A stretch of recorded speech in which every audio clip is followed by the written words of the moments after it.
Okay, this video covers 8.4, which is part 2 of simple machines. There are 6 basic types of simple machines, and remember in 8.3 we covered incline plane, wedge, and screw. So if you've forgotten about those 3, you need to go back and check out that video on 8.3. Today we're going to be looking at wheel and axle, lever, and pulley.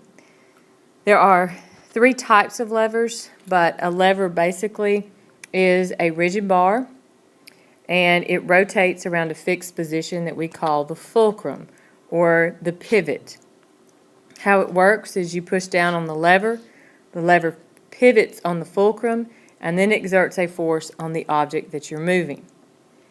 The ideal mechanical advantage for a lever is determined by the distance from the fulcrum to the input distance, or the distance from the fulcrum to the output distance.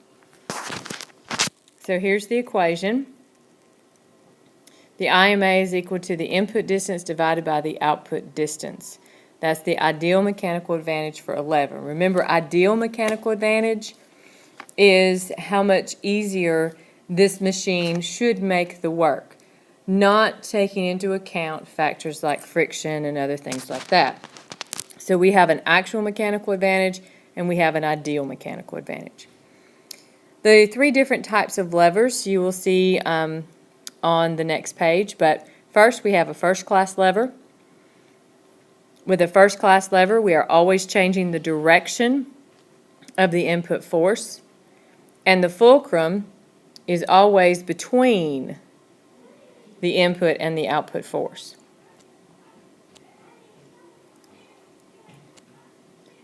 Okay, so the fulcrum is always between the input and output force.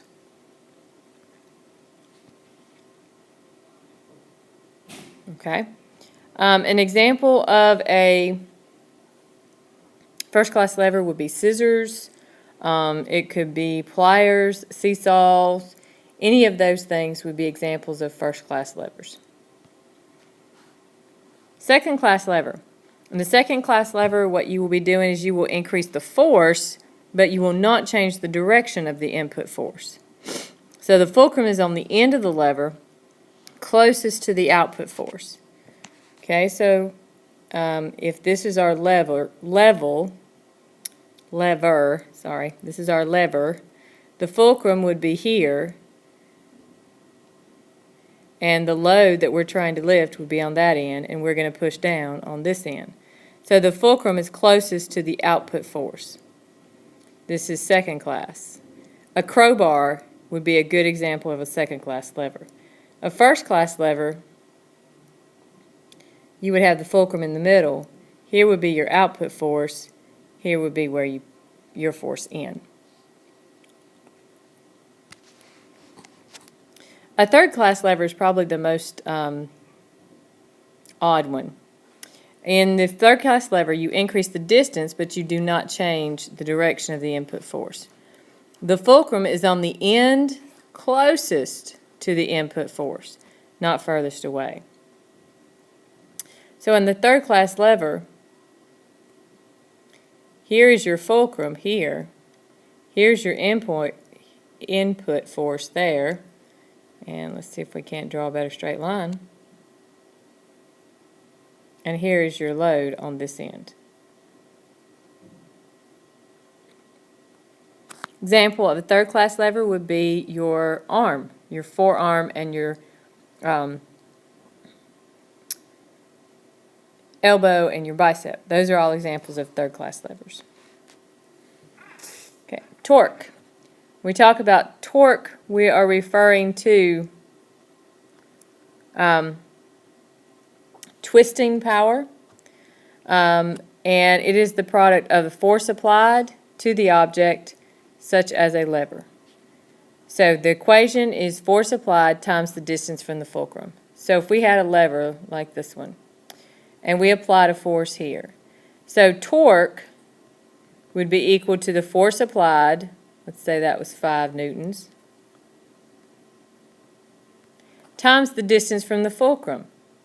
Okay, which would be this distance right here. If we just make up some numbers and say that that is 1 meter from the fulcrum.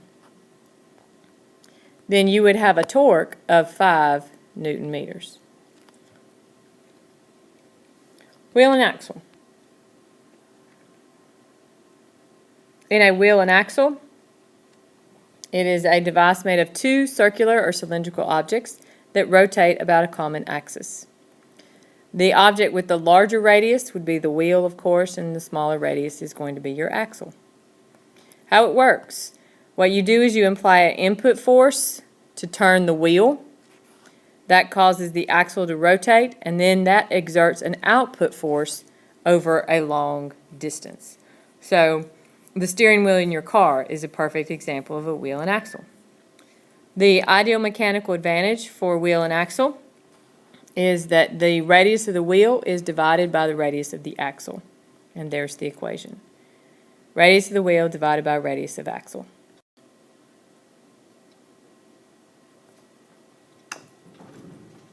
Okay? A couple other ones here. Pulley. Okay, in a pulley, you have a device that's made of a grooved wheel with a rope or cable around it. How it works, you use it to lift an object. So you exert an input force by pulling on the ropes, and the output force pulls the object that you want to move. It makes work easier by doing one of two things. It makes work easier by decreasing the amount of force that you have to put in, or by changing the direction. So you can either decrease the force or you can change the direction. The ideal mechanical advantage is there's no formula for it, so it makes it very simple. It is the number of sections of rope that support the object.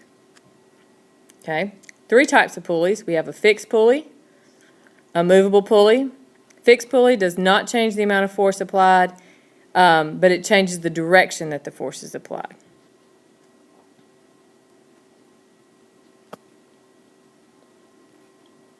Okay, so it doesn't mean you have to apply less force. It just means you apply it in a different direction, and that then makes it easier. Movable pulleys decrease the amount of input force that you have to put in. It does not change the direction of the force, though. If you want the object to go up, then you've got to pull it up. Pull up on the rope. For a fixed pulley, if you want the object to go up, you're going to wind up pulling down on the rope. A block and tackle is a pulley system made up of a fixed pulley and a movable pulley put together. And these just help to magnify or multiply the work even more.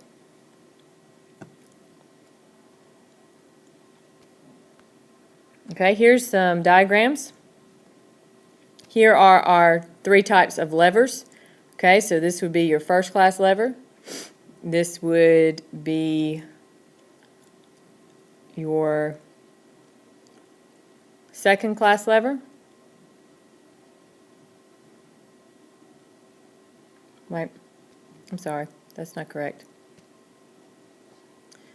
First class lever, second class lever, and third class lever. Okay. All right, here's your wheel and axle. This, of course, is your wheel. It's the larger radius. This would be the axle. Here are our 3 types of pulleys. This is fixed, movable, and block and tackle. On the fixed, the only rope that you count is the rope supporting the object that you're trying to move. So in this case, there's only one rope supporting the object you want to move. So that has an IMA equal to 1. Over here, you have the object you're trying to move is down here. It got cut off, but it's right there. So I have 1 rope, 2 ropes that support that weight, because both of these ropes are attached to this one pulley that is attached to the weight. So in essence, both ropes are supporting that object. So that would have a mechanical advantage of 2. Then you have the block and tackle here. On the block and tackle, the object you're trying to lift is down here. Okay? it's attached to the block and tackle with a hook, and it's sitting at the bottom. So the only ropes supporting the object you're trying to lift are this one, 3, 4. So you have 4 ropes supporting that object. You do not count this one because that rope does not support the object. Okay? All right, if there are any questions, just let me know in class, and I will be posting another video on the PowerPoint that covers the entire Unit 8. I'll probably post that right before we have a test on this unit next week. All right, have a great day.